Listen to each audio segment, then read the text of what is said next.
રાજકોટમાં આવેલા જસદણ બાબરા હાઈવે ઉપર એક બાઇક સવારને પતંગની દોરી વાગવાની ઘટના બની, જેમાં એક બાઇક સવાર જસદણ બાબરા હાઈવે પરથી પસાર થઈ રહ્યો હતો ત્યારે અચાનક પતંગની દોરી મોઢા પર આવી જતાં બાઇક સવારના ગળામાં ઈજા થઈ હતી અને બાઇક સવારનો કાન કપાઈ ગયો.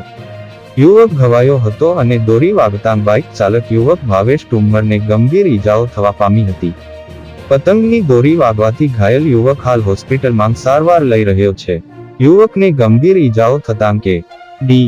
પરવાડિયા હોસ્પિટલમાં ખસેડાયો હતો. દિવસે રિંકુ યાદવ નામનો યુવક બાઇક લઈને હાઈવે નજીકથી પસાર થઈ રહ્યો હતો ત્યારે પતંગ દોરીથી તેનું ગળું કપાતા લોહીના ફુવારા ઉડ્યા હતા અને ઘટના સ્થળ પર જ તેનું મોત થયું હતું.